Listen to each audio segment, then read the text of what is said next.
máis detidamente. E, bueno, e agora vos deixo, como facemos aquí para pechar isto, socio, toma, máis ese aí, e así podemos falar un pouco ou comentar algunha destas cousas que penso que son de interese. E cuidado, sobre todo, eu estou aquí como coordinador dun máster sobre o tema, e sobre todo porque hai xente na Universidade da Coruña, hai xente na Universidade de Vigo, e xente, lóxicamente, na nosa casa, na USC, que levamos moitos anos colaborando con empresas, con gobernos que non son nin de España, nin de Galicia, en temas destos, e as cousas llevan bastante ben. Solo a experiencia debería ser motivo para que, polo menos, pensaran que hai unha masa crítica importante de xente que traballa no tema. Coruña ten o campo da sostenibilidade, que está financiado por Inditex. En Vigo teñen un par de máster sobre temas de economía circular moi potentes. Nós temos aquí o máster de renovables. E hasta onde eu sei, porque, bueno, entre a xente do máster nos falamos, hasta onde eu sei, a Xunta non sabe nin se lle espera que contacte. Pero, bueno, é parte do traballo. Graciñas e calquera cousa, pois, aquí nos tedes. Abrimos un turno de palabras. Había palabras pedidas do anterior ponencia. Si as queredes falar, si vamos que os parece. Sí, falamos. Cando temos que darlle paso ao seguinte? Temos un cuarto de hora. Bueno, entón, que non queden as cousas sin aclarar. Pregunta a Beatriz, que pros e contras tería se pasase en eucaliptos a bidueiros? E como entendes que se debería configurar o sector forestal para ser sostible e rendible? En 15 minutos. Tienes 3. Bueno, a cuestión non é quitar todos os eucaliptos e poñer bidueiros así de golpe. Xa decíamos, o eucalipto ten o seu sitio e os bidueiros tamén terán o seu sitio. Tú o bidueiro non o podes poñer en calquer lado. É exixente en determinadas... casi todas as especies teñen algún tipo de exixencia. Tanto é así que agora mesmo estáse plantando moito nítens, porque é menos exixente en canto a temperaturas, pode alcanzar unhas cotas máis altas que o eucalipto globulus, aínda que sea de peor calidade, aínda que as empresas transformadoras do eucalipto en pasta de papel consuman menos nítens, pero eles estánse asegurando ter moita materia prima. Depois xa veremos a que precio compramos. De acordo? Entonces, incluso non ten actualmente pragas, xa as terá, porque xa sabemos o que pasa. Sí, xa lle dirán. Bueno, aí xa, o gonitero, algo non afecta tanto, pero algo toca, pero escapa del, porque ten onde escoller. Mentras teña de comer do outro, que lle gusta máis. E, bueno, home, como se entende que se debería configurar o sector forestal para ser sostible e rendible? É unha pregunta que non a podo responder ahora mesmo. Non dá tempo. Non, e aparte teríamos que ter un plan forestal. É o primeiro. Home, a ver, aí non. Son vinculante. A ver, vaino, como as meigas. Non vinculante. Nos podemos saltar todo o que ali se poñe, porque total. Ainda está asinado o plan forestal ou asinada a Cuiña, non? Estaba o PP, porque quen foi o precursor é o mesmo que está hoxe en día de director do... Non me acordo se fora Cuiña ou fora... Penso que, bueno, tuverá que ver moito, seguro, porque... Tomás Fernández Couto Juanas era o que estaba o director xeral e foi o promotor e sigue estando. Por eso, pues, cando falamos... O desenvolvemento do plan forestal, algo ten el que ver en todo iso, porque se estuvo a rienda salvo 3 anos, desde que saiu. Sí, cando foi o bipartito, pero isto estuvo sempre... 3 anos foi que non estuvo el ao frente. E despois, creo que... aparte do que comenta Alberto, que dice, en algún momento habería que diferenciar entre monte, bosque e plantación, porque non son as mesmas cousas. Para nós, creo que quero querer responder ao que está plantexando Alberto. Para nós, monte é todo o que é monte, bosque é o que ten arbolado e plantación é a que está plantado, pois, bueno, según criterios de ordenación forestal. Nos técnicamente distinguémoslo así, pero, bueno, que tampouco non pasa nada mentras estemos a falar de biodiversidade casi. Hai unha reflexión aquí, Jos, e despois, se queres, damos a palabra xa a Mariano, xa pode comenzar a ponencia, se non hai máis palabras. Xa pode engadir. Sí, Mariano pedirá a palabra, pero como xa ten que intervir, xa que diga algo que... E despois, Jos, que pedía a palabra para... Sí, fala, que xa non vou poder falar, anoto. Buenos días. Buenos días. Buenos días. ¿Me oís bien? Sí, perfecto. Sí. Bueno, yo no voy a hablar en gallego, ¿eh? No voy a hablar en gallego. aunque mi apellido sea gallego, pero vamos, no voy a hablar en gallego. Había pedido la palabra antes para haber hecho alguna observación sobre los temas del sector forestal, que es un sector que yo me he trabajado bastante en mi comunidad, que soy de Castilla-León. Entonces, bueno, pues después al final un poco me da tiempo, pues hago algunas observaciones de un sector que a mí siempre me ha parecido estratégico, ¿vale? Y que además, bueno, vosotros habéis hablado, es fundamental que si queremos tener unos aprovechamientos adecuados, haya los suficientes esfuerzos desde el carácter y desde el desarrollo público, tanto de lo que son los trabajos silvícolas como lo que son los operativos contra incendios. Ahora empezamos ya la época de riesgo alto de los incendios forestales y en ese contexto, bueno, pues a mí también me parece muy importante de que seamos unos agentes que estemos siempre velando que esos operativos sean lo suficientemente dimensionados y que vayamos avanzando en una profesionalización de los bomberos y de las bomberas forestales, en los cuales nosotros ya sabéis que estamos porque se establezca un estatuto donde se reconozca la categoría y el reconocimiento en la formación y la profesionalización de este sector, ¿no? Pero bueno, eso ya te digo que si queréis luego lo hablamos, ¿no? En primer lugar, quiero agradeceros la buena idea de haber podido desarrollar esta jornada, esta reunión, en un momento muy interesante, ¿no? Es verdad que es un momento complicado, que venimos de una crisis que nos ha puesto delante de nuestras propias debilidades y que, bueno, yo quiero decir que afortunadamente hemos caído con un gobierno que ha tenido mucha mayor sensibilidad que el que tuvimos anteriormente, ¿no? Con respecto a la crisis. Es verdad que de aquí también se derivan bastante leyendas, ¿verdad?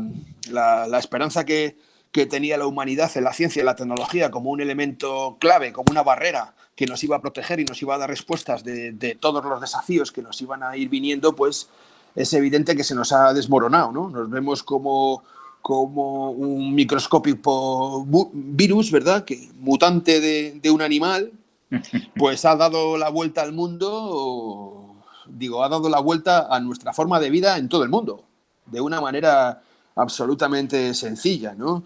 Y es evidente también que más allá de cuando se determine si es un virus chino, un virus americano o es un virus colombiano, no lo sé, es evidente que es una consecuencia de una relación, de una mala relación que en muchos casos tenemos con la naturaleza, ¿verdad? Vinculada con una falta de respeto a esa naturaleza y caracterizada por una sobreexplotación que es directamente proporcional al crecimiento. De hecho, que uno de los debates importantes es desvincular ese desarrollo económico de lo que es el consumo de recursos naturales y en este caso también de recursos fósiles, ¿no? Vemos que este virus no es nuevo, o sea, este tipo de enfermedades no son nuevos. El 70% prácticamente de los virus humanos que tenemos provienen del ámbito animal, ¿no? El ébola, la gripe, el VIH, el MERS, prácticamente nada. Y yo creo que también ahí se nos debe de plantear una leyenda y es cómo es necesario que protejamos, seamos mucho más intensos en proteger la biodiversidad, porque eso será una fórmula de protegernos a nosotros mismos, ¿no? En este contexto también, de carácter un poco general, yo creo que nos ha dado una lección y nos ha ayudado a vernos cómo algunas cosas de las que nos parecían absolutamente imprescindibles no lo son tanto, ¿verdad? Porque es cierto que nos ha obligado a cambiar lo que era nuestra actividad, ¿verdad? Nos ha olvidado a estar encerrados, nos ha olvidado a no movernos, nos ha olvidado a estar en casa asustados y bueno, yo por lo menos que estoy aquí en Madrid sigo un poco asustado, ¿sabes? No sé, vosotros habéis estado ahí y quizás un poco menos, ¿no? Pero la verdad es que la respuesta ha sido muy importante. Lo digo esto porque probablemente más pronto que tarde tengamos que hacer una reflexión si realmente vamos a poder mantener nuestros modos de vida con los niveles de consumo o de movilidad que tenemos en este momento para ser respetuosos con el con el medio ambiente, ¿no? En este contexto también yo creo que es resaltable, bueno, pues cómo la población ha sido disciplinada y de verdad que ha aceptado rápidamente algunas medidas que en muchos casos creíamos que eran impensables hace muy poco tiempo. Y desde luego también ha demostrado muchas de las debilidades que tenemos como sociedad, ¿no? En esta respuesta, por ejemplo, vinculada con el tema sanitario o con nuestro sistema de protección social, donde haría algunas observaciones, ¿no? Más que nada para dar esta visión confederal de cómo estamos viendo las cosas, ¿no? Es evidente que se nos han planteado debilidades en nuestro sistema productivo, ¿eh? Nos hemos dado cuenta de cómo somos dependientes de recursos y de productos sanitarios, por ejemplo, como son básicos, como no teníamos capacidad para hacer mascarillas. Y nos hemos también dado cuenta de que tanto los marcos europeos como los marcos mundiales han estado más pendientes de la competición que de la colaboración, que también es una leyenda que deberíamos de ir asumiendo, ¿no? Y también una parte importante de por qué algunas de nuestras empresas todavía no están funcionando al 100% viene relacionado directamente con la vinculación a la dependencia exterior de muchos de los suministros que se están planteando. Y en este caso, ¿no? Ya casi un poco para avanzar en este aspecto, creo que también hemos sido capaces de dar valor a cuestiones que nos decían que tenían poco valor añadido, ¿verdad? Como son pues nuestros compañeros y compañeras de la limpieza, como los trabajadores de los supermercados, como la gente de la logística, como la gente del transporte, como la gente de la agricultura, han dado una buena respuesta, ¿vale? Así como hemos visto deficiencias, también yo creo que también es importante, ¿no? Y en este contexto yo creo que el valor de lo público ha salido reforzado, ¿no? Y en este caso, pues nos damos cómo nos ha ayudado a ver cómo consumimos, cómo nos movemos, cómo nos interrelacionamos también con la gente, ¿no? Y estas son cuestiones que van a tener a medio plazo una parte importante que ver con los temas medioambientales, sobre todo porque yo creo que no vamos a tener que hacer una modificación de nuestros hábitos de vida, ¿no? Es evidente, y en este contexto general intentaré acabar pronto, pero creo que es importante ponerlo encima de la mesa porque es sujeto del debate que hemos tenido confederalmente. Vemos las consecuencias de las medidas adoptadas en la crisis anterior. Eso es de una manera directa en lo que es el tema de la crisis sanitaria, en esa crisis de recursos, cómo las políticas de austeridad y las salidas liberales, bueno, pues eso que decía el paisano vuestro, ese que se dedica a correr por las mañanas, decía que hay que hacer lo que hay que hacer. Bueno, pues eso, hay que hacer lo que debemos de hacer, no hay que hacer lo que hay que hacer.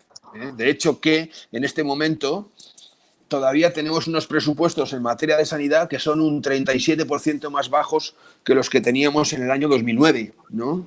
Con una gran temporalidad de los médicos, con muchos contratos precarios, con unos profesionales remunerados, etcétera, etcétera, ¿no? Y también nos ha reflejado y nos ha puesto encima de la mesa crudamente algunos aspectos vinculados con esto de la colaboración público-privada, y que también es otro tema que a mí me parece que es reseñable, ¿no? Como esta relación público-privada, a los de lo privado le gustan más los muslos del pollo y a lo público pues nos da los huesos, ¿no?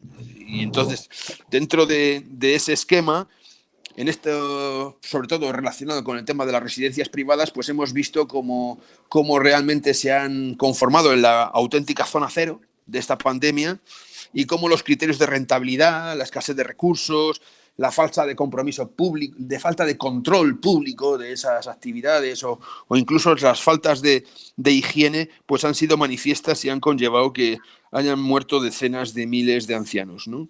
En ese contexto, también, y esto tiene que ver mucho con laboral, en el ámbito social se han manifestado claramente las consecuencias y se ha manifestado explícitamente la desigualdad que tenemos en nuestro país. Una desigualdad social muy importante. De hecho, que ya habéis visto que en los últimos meses, pues en el último mes prácticamente se triplicó la demanda de solicitudes de ayuda para los bancos de alimentos, ¿no? Y ahí detrás de esos no son personas que sean ajenas. En muchos casos son personas que son trabajadoras, que tienen empleos precarios, empleos que no les llegan a fin de mes y que desde luego no les da el margen de maniobra suficiente como para poder ahorrar y poder después el poder proyectar en fin, una cierta seguridad, ¿no? O aquellos que están en lo que ahora se denomina la economía informal y que de toda la vida hemos dicho que se llamaba economía sumergida. Que ya sabéis que en España es alrededor de un 30% del total de la economía que tenemos eso. Y eso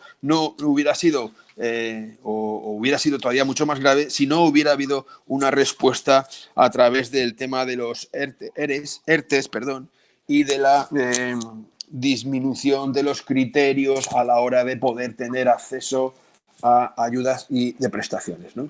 En este contexto, ya voy al meollo de la cuestión, pues nos encontramos una crisis económica galopante, es importante, nos damos cuenta de que en un año vamos a caer, bueno, entre un 9% y un 12%, según las estimaciones que decía ayer el Fondo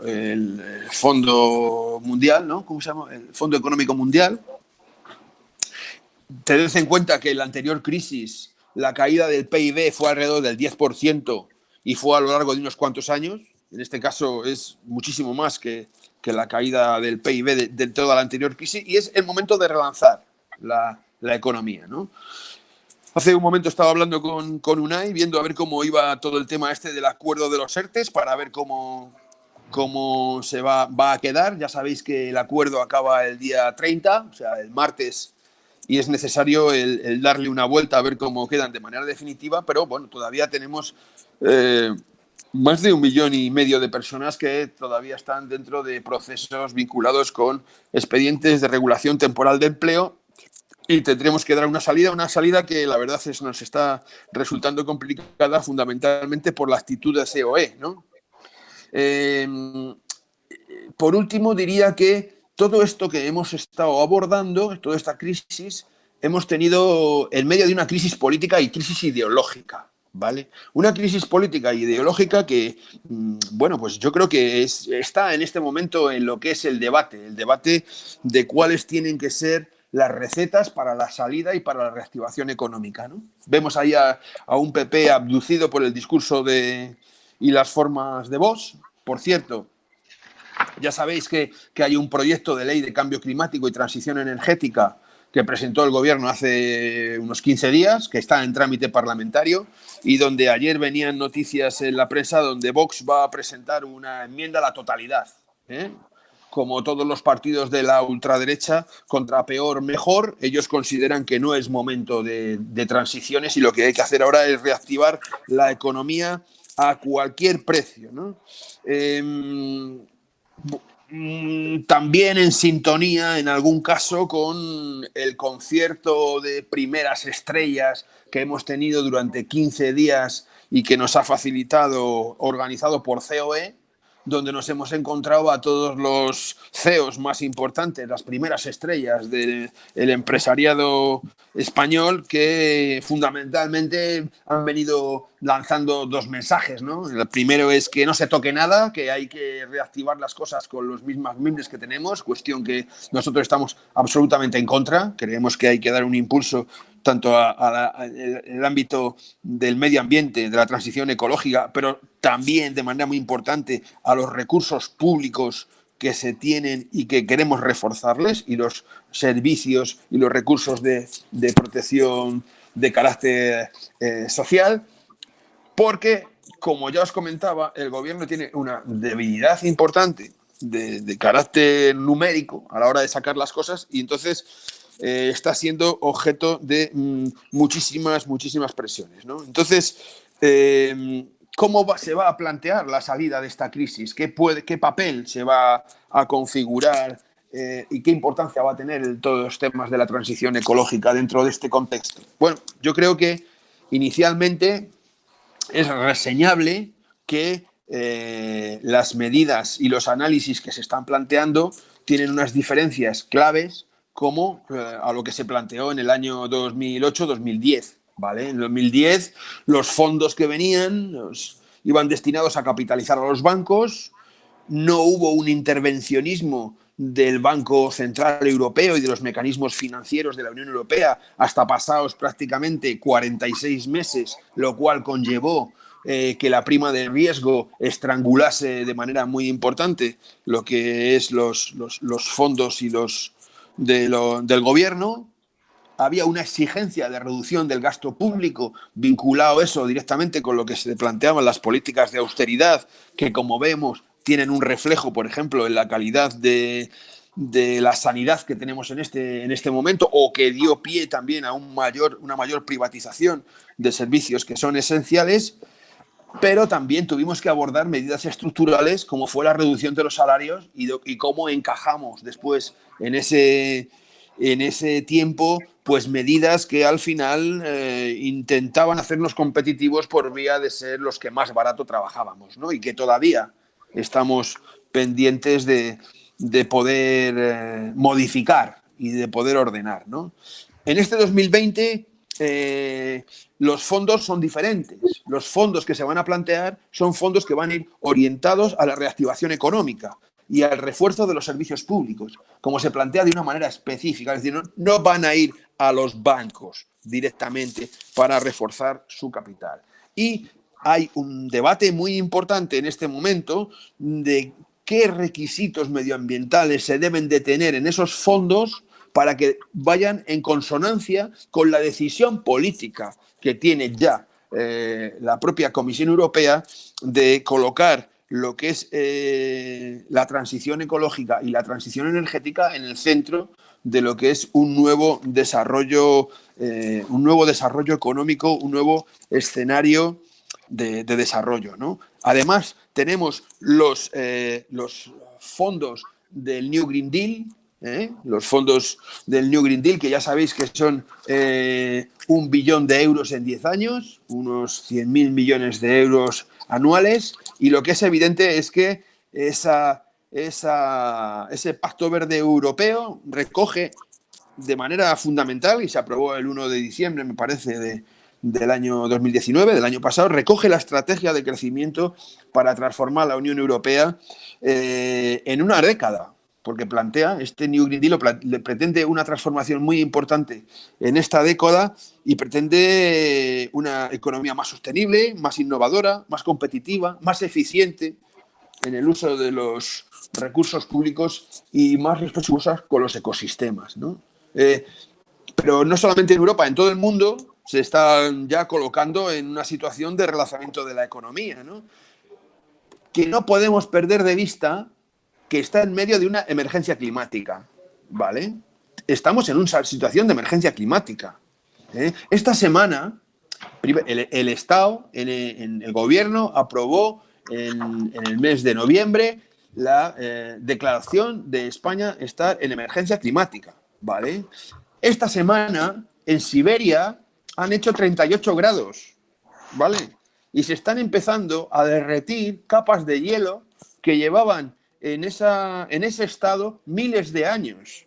Eso va a ser un riesgo importante. De ahí pueden salir especies y virus que nos vayan a afectar de una manera muy importante. No podemos perder de vista. Estamos viendo cómo estamos teniendo una pérdida de biodiversidad muy importante, y yo me gustaría equivocarme, pero los efectos de este virus puede que sean una broma con relación a algunos de los efectos que nos podamos tener vinculados con el tema del cambio climático. Así que mucho ojo, ¿no? Y bueno, dentro de este contexto hay países que lo niegan todo, ¿no? Por ejemplo, tenemos países como Estados Unidos, como Brasil, ya veis la actitud de Bolsonaro, que se está permanentemente quemando partes del Amazonas, pero ahí tenemos a Putin, ahí tenemos a Polonia, etcétera, etcétera. O sea, ahí hay algunos países que están de alguna manera jugando a otro juego, ¿no? Pero Eso no va a conllevar que en Europa, que va a ser la madre del cordero que nos vaya a impulsar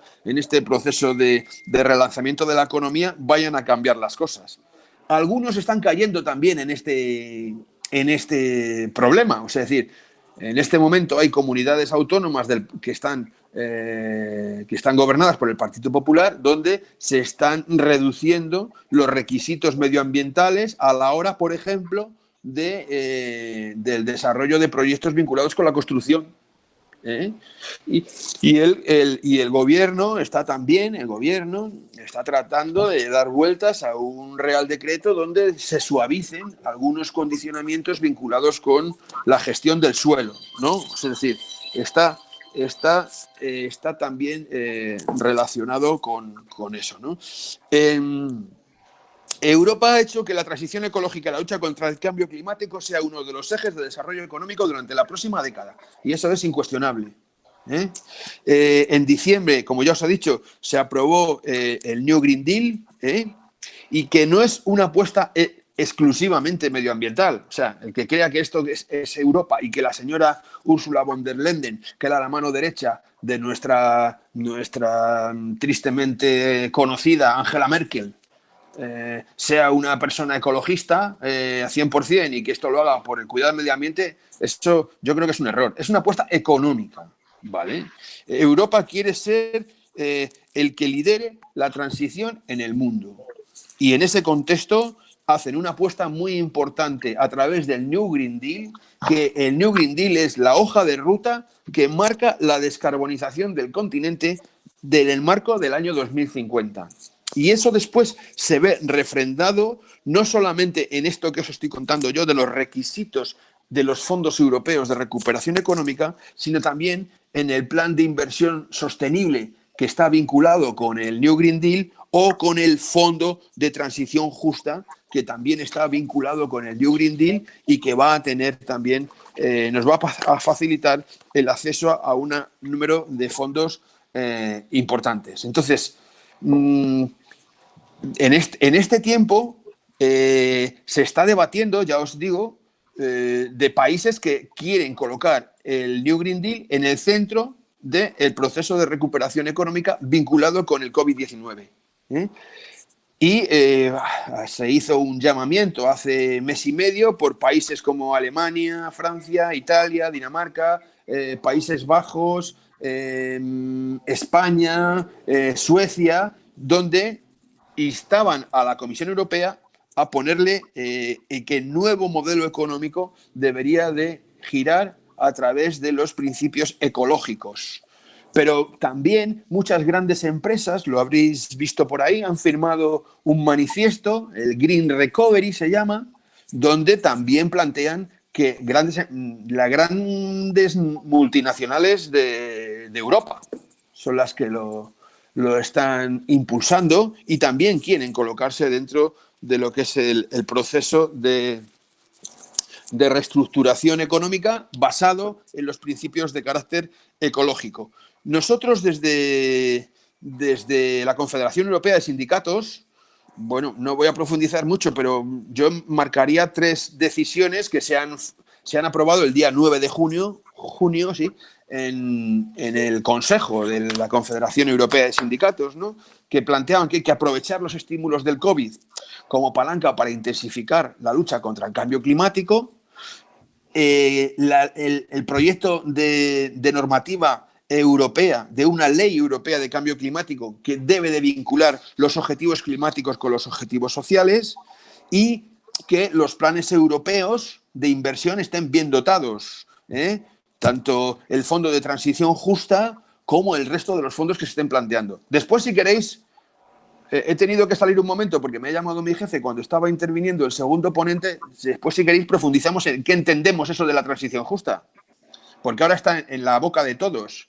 Nuestra organización lleva desde los años 90, y lo tenemos escrito por papel, hablando de lo que es la transición justa. Y todo el mundo se le llena la transición justa. Hasta gente que, en fin, yo creo que tiene unos conceptos que no son correctos.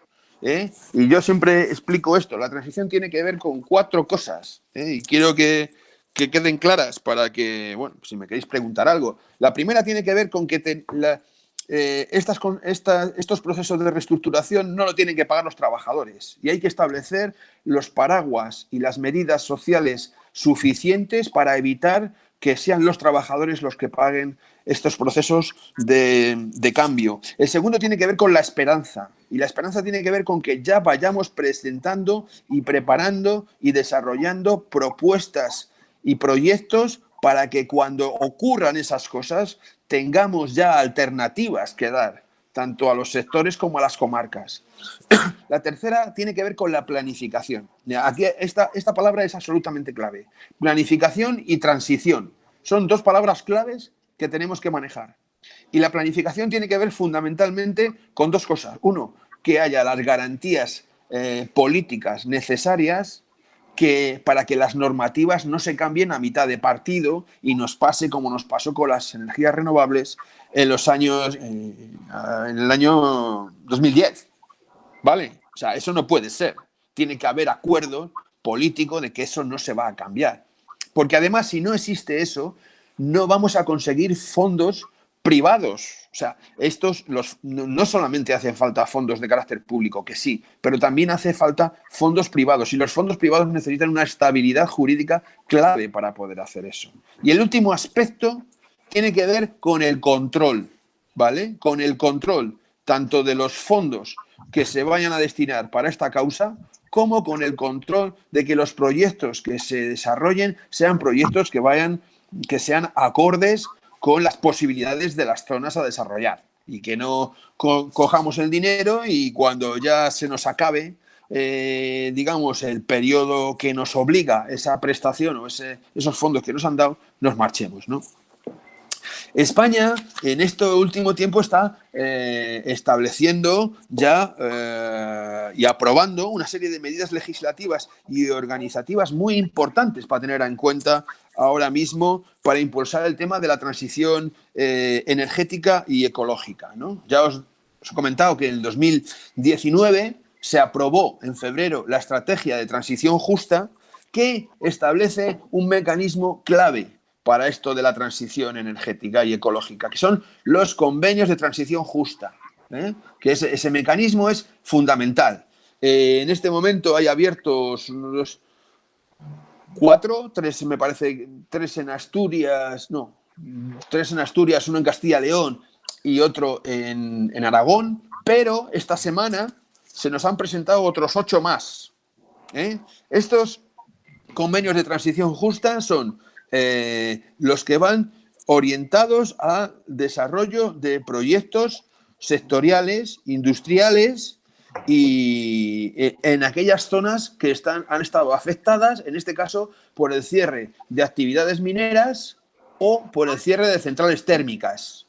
De hecho, que esta semana uno de los que ha salido ha sido de Galicia, el de Meiramar. ¿Vale? Meiramar se llama, ¿verdad? Meirama, perdón. Eso, ya te digo que no iba a hablar en gallego. Y también se ha aprobado también hace un mes otro instrumento que nosotros creemos muy importante, que son el Instituto para la Transición Justa, que va a ser el organismo, digamos, el organismo público que va a hacer un seguimiento y va a hacer lo que es la gestión de todos estos convenios de transición justa. Así que nos parece un tema a nosotros muy importante y que tendremos que situarnos en esas claves para el posicionamiento del sindicato, ¿no? Y en este momento también se están buscando cuáles son los elementos tractores en cada una de esas comarcas para poder abordar esos procesos de recuperación. Pero también tenemos el proyecto de ley de cambio climático y transición energética que en este momento está en proceso de trámite dentro de lo que es el Parlamento, ¿no? Y entonces ahí también se establecen muchas medidas importantes. Está el Plan Nacional Integrado de Energía y Clima. Perdón. Espera un momento.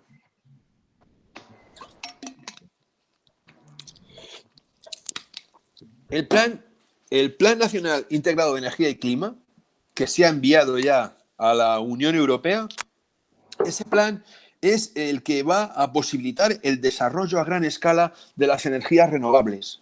Y en este mismo contexto tenemos que anunciar que ayer se procedió a la aprobación de un Real Decreto Ley de medidas para impulsar las energías renovables y para favorecer la reactivación económica. Este Real Decreto de ayer es importantísimo, importantísimo. Regula muchas cosas, entre ellas cómo van a ser todo el tema de las subastas, las asignaciones de megavatios de carácter renovable, los criterios para los temas vinculados con las comunidades energéticas, incentivos para que grandes empresas puedan establecer energías renovables y disminuya así su factura del consumo eléctrico, etcétera. Tened en cuenta que en los próximos 10 años se van a tener que instalar 60.000 millones de megavatios en España, ¿vale?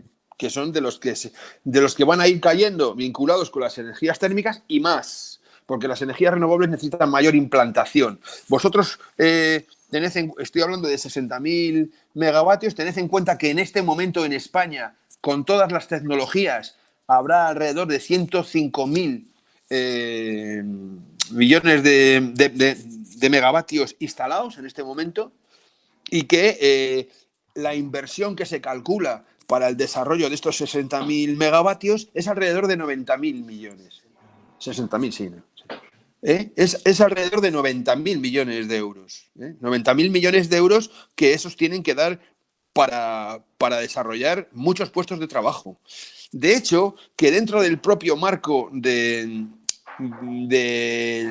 la estrategia de transición justa, nosotros queremos y estamos reclamando un plan industrial de energías renovables. ¿Qué significa eso? Significa que nosotros debemos de hacer la mayoría de los equipos de trabajo que compongan las instalaciones que se vayan a desarrollar, sean de eólicas, sean de eólica marina, sean de fotovoltaicas, sean de termosolar, etcétera, etcétera. ¿Vale? Entonces, ese plan es fundamental. Ya se desarrollan muchas de estos equipos de trabajo en España, pero tenemos que seguir tendiendo a que la gran mayoría se hagan aquí. Entonces, nos hace falta ya un plan industrial de energías renovables de manera muy importante. Y también tenemos que avanzar en eficiencia energética. En eficiencia energética no solamente en el uso propio de la energía, sino también en la rehabilitación de edificios. ¿Vale? La rehabilitación de edificios. Aquí abro un paréntesis. Vosotros habéis estado hablando de la biomasa como generadora de energía. Habéis tenido un debate ahí que yo no he querido entrar al trapo porque hubiéramos tenido mucho recorrido, ¿no? Comparto muchas de las cosas que planteáis, ¿no? De que se plantean ahí instalaciones de 50 megavatios y donde, bueno, pues tenemos muchas dudas de que se puedan recoger lo suficiente biomasa, ¿no? Bueno, ayer me decían mis compañeros que se iba a hacer una de Forestalia en León y dicen que ellos sospechan que la biomasa la van a llevar de Galicia, porque en el ámbito suyo de León que no hay suficiente biomasa para alimentar eso. Yo haría una reflexión de ese contexto. Yo creo que la biomasa también debe de ser un elemento muy importante a la hora del desarrollo de esta eficiencia energética y vinculada, pues probablemente con calderas de distrito, ¿vale? Y con fuentes de calor de distrito, que no hacen falta que sean muy extensas, pero en un territorio como Galicia, pues probablemente tendrían un sentido bastante importante en comarcas o incluso en municipios, ¿no? También se ha aprobado recientemente lo que es la estrategia de economía circular. Es otro elemento absolutamente fundamental de aprovechamiento y de la eficiencia de los materiales, ¿vale? Y dentro de ello incluso podríamos vincularlo con lo que es la bioeconomía y cómo nuestro medio natural tiene que después dar respuesta a muchos de los productos que van a tener que cambiar por las bases precisamente de la producción que se está planteando, ¿no? La economía circular también tiene que ver con la gestión y con el aprovechamiento de los residuos y de hecho que en este momento también está encima de la mesa el anteproyecto de ley de residuos y de suelos contaminados, ¿no? Y que está en proceso de trámite, ¿no? No podemos perder de vista cómo el papel que tiene que jugar la movilidad, ¿vale? Ahora mismo tenemos un problema importante con el tema del transporte público, porque de alguna manera, bueno, pues se está animando a la gente para que vaya en sus medios de transporte privados, ¿no? Pero el transporte público es absolutamente fundamental si realmente queremos asumir que seamos capaces de descarbonizar nuestro continente en el año 2050. O sea, no solamente el transporte público de movilidad, el transporte de mercancías es fundamental y en ese caso hay que empujarlo de manera clave al ferrocarril. El 96% de los transportes se hacen por carretera. Es imposible de cualquier punto de vista que nosotros podamos asumir los objetivos que tenemos comprometidos con la Unión Europea y con el Acuerdo de París con unos niveles de transporte por carretera del 96%, ¿no? Entonces, eso es muy importante. Y también en estos foros se habla de infraestructuras. ¿Qué infraestructuras? A mí me gustaría también ahí abrir un debate. ¿De qué estamos hablando? ¿De más puentes? ¿De más kilómetros de alta velocidad? Que no digo yo que los que están programados no haya que hacerles, ¿vale? Pero yo creo que tenemos que cambiar las prioridades. Y si hablamos de infraestructuras, tendremos que hablar de infraestructuras, por ejemplo, que apoyen una movilidad mucho más activa y mucho más sostenible. Si hablamos de infraestructuras y queremos impulsar la electrificación del transporte, tendremos que hablar de infraestructuras vinculadas con las conexiones y con los enganches de los vehículos eléctricos. Si queremos hablar también de desarrollo rural, tendremos que hablar de transporte y de tren convencional, porque solamente se está apoyando lo que son las grandes líneas de circulación. No se apoya el tren convencional. Eso es clave para el tema del desarrollo rural, no solamente para el movimiento de las personas, sino también para el movimiento de los productos que se producen ahí y que tengan unas buenas posibilidades de comercialización. Si hablamos de infraestructuras, tendremos que hablar de digitalización, porque eso también está muy vinculado con lo que es el tema del medio rural. Necesitamos que nuestro ámbito rural tenga buenas conexiones para que realmente tengamos un asentamiento y puedan desarrollar otras actividades de carácter productivo, ¿no? Y en vuestro caso yo creo que el tema de los aprovechamientos forestales es muy importante, el medio natural es muy importante, la bioeconomía tiene que ser un agente clave en lo que es la detección y la elaboración de nuevos productos que vengan a sustituir los que están hechos con productos perecederos o en base al petróleo, que son montones y montones, ¿no? Nosotros en este contexto, desde el punto de vista confederal, hemos ido incorporando estos planteamientos tanto en los documentos que se han ido presentando. Recientemente presentamos uno que ha sido la base de la presentación de UNAI en la Comisión de Reconstrucción del Parlamento, y también hemos elaborado recientemente otro documento que son aspectos medioambientales en los planes de recuperación del COVID, donde lo que pretendemos es ofrecer a nuestra organización planteamientos e ideas para que cuando nos sentemos en foros donde podamos condicionar cómo redirigir esos tipos de políticas, cómo reconducir y cómo redirigir algunos de esos fondos, pues tengamos capacidad para poderlo hacer de una manera importante. Estamos hablando de una transición que inicialmente ha venido por la energía, es evidente, es el mayor contaminidad. Ahora viene un segundo golpe muy importante que va a estar vinculado con el tema de la automoción, pero el turismo, la agricultura, la construcción, todos los sectores van a tener que adaptarse a la transición ecológica, tanto por requisitos europeos, por competitividad, por exigencia de los consumidores y porque no se puede hacer de otra manera. Entonces, en este momento estamos en un proceso donde sería muy importante que nos situásemos de una manera proactiva, propositiva e intentar condicionar algunos de los aspectos estructurales y de las políticas fundamentales que se van a poner encima de la mesa para este proceso de reactivación económica. Ahora es el momento de que tengamos un mayor protagonismo y que muchos de los temas que hemos venido trabajando pues se puedan poner blanco sobre negro, teniendo en cuenta muchas dificultades, pero teniendo en cuenta otra cosa que yo la defiendo aquí, la voy a defender donde sea. la transición ecológica o es ahora o no será. La transición ecológica en este momento es ahora o no será. Es cierto que en este contexto algunos dirán, no, porque se han aprobado planes en la automoción donde, en fin, incentivamos combustibles fósiles. Es evidente que la situación que tenemos de una caída del 10 o del 12% del PIB es un elemento que bueno, pues incentiva mucho a los gobiernos a tratar de poner medidas que reactiven las cosas de una manera importante. Pero nosotros nos tenemos que situar que en ese camino o nos colocamos ya en la exigencia de políticas estructurales y de políticas locales que vayan vinculando la transición ecológica con el acceso a fondos, o realmente nos vamos a encontrar en una situación no solamente muy complicada, sino sobre todo vamos a perder una gran oportunidad. Nada más, si me queréis preguntar algo y todo eso, estaré encantado. Gracias, compañero.